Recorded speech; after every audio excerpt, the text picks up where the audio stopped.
Le président béninois, Patrice Talon, l'homme d'affaires, le cotonnier, le transporteur, il ne comprend pas pourquoi le Niger est en train de tout faire pour détruire son business.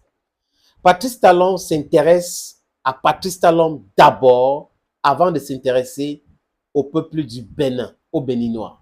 Oui, je crois que c'est le premier, c'est le plus riche du pays. Je peux me tromper, mais il fait partie des plus riches du Bénin. Il est dans le coton, il est dans le transport et autres. Et les camions que le Niger avait interdit de porter les marchandises du Togo, au fret nigérien au Togo, au port de Togo, pour envoyer à Niamey, c'était les camions de Patrice Talon. Donc, c'est pour cette raison que ça lui avait fait tellement mal. Mais il oublie facilement la genèse de ce problème. Il oublie aussi qu'on est en train de parler de la sécurité du Niger. Bon, il avait décidé qu'il va passer par Kébi. Personne l'a interdit, mais seulement c'est tellement long et ça demande plus de charges et il ne peut pas être compétitif sur le marché. Donc, vous voyez que ça le dérange. Et là, Patrice Talon a essayé de mettre la pression sur WAPCO. WAPCO, c'est la société pétrolière chinoise qui gère le pipeline du Niger qui arrive au niveau de Sémékoji. Là où on puise, on met dans les bateaux le brut nigérien pour aller craquer en Chine ou d'autres destinations, ceux qui achètent cela. Et WEPCO a négocié l'envoi d'un ministre du Bénin, le ministre ministre des Mines, voilà. Le ministre des Mines est arrivé à Niamey pour rencontrer les hautes autorités du Niger, mais seulement Abdourahmane Tiani a refusé carrément de le rencontrer. Parce qu'il est venu avec une enveloppe, on parle de plis fermés, mais Tiani n'a pas voulu. Et M. Samo Seydou Adambi, qui est ministre des Mines, a parlé devant la presse et le président béninois n'a pas du tout aimé parce que c'est lui qui a envoyé le ministre des Mines rencontrer les autorités de Niamey. Monsieur Talon lui-même a dit que c'est incompréhensible ce qui se passe. L'échange commercial entre les deux pays doit continuer. Mais les autorités de Niamey ne sont pas claires.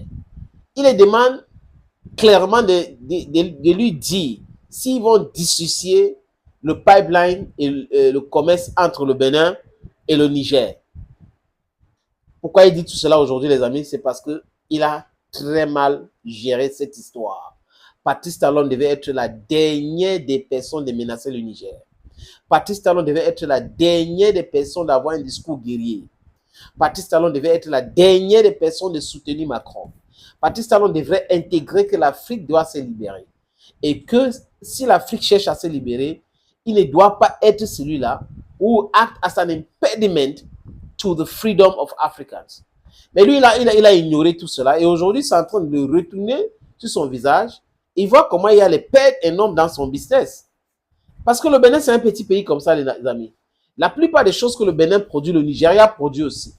Mais par contre, la plupart des choses que le Bénin produit, le Niger ne produisait pas cela. Et aujourd'hui, les Nigériens sont obligés d'être résilients, obligés de tout faire pour produire ces choses-là, pour éviter le chantage, pour éviter le blackmail, pour éviter les injures. Donc, M. Patrice Talon, le message est clair. Le Niger a maintenu la fermeture de ses frontières. Même si vous exprimez votre incompréhension, que dalle. Oui, que dalle. Parce que concernant le pipeline, il y a 5 accords avec la Chine. Ce n'est pas avec le Niger. Il y a un accord entre le Bénin et le Niger. Mais le plus important, c'est l'accord entre l'État du Bénin et l'État WAPCO qui gère le pipeline. You listen to me? Avant de décider sur quelque chose, faites très attention.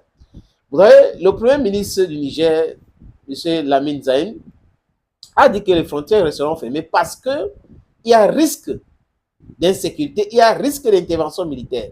Donc, est-ce que ce n'est pas les bases françaises ou les Français qui sont en train de mettre la pression sur Patrice Talon de continuer à mettre en bois le bouchon d'eau? Mais entre-temps, est-ce que la France va compenser les pertes énormes que Patrice Talon est en train de faire dans son propre business. Quand tu es en train de porter l'œuf non bouilli sur la tête, tu dois éviter de regarder à gauche, à droite, parce que tu peux frapper ton pied et tomber. Et ça va se casser tout.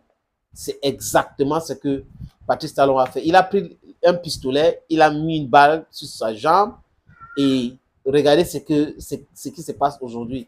Il ridiculise le Bénin, il fait du avec, ouvrir les frontières parce que tu veux qu'on ouvre les frontières pour envoyer les troupes, pour envoyer les mercenaires au Niger. Ben, tu as pris vraiment, il a pris, comment on dit ça? Il a pris le caillou et l'oiseau de Dieu a vu ça. Thank you, friends, for always watching videos on this platform. From me to you, it's bye-bye.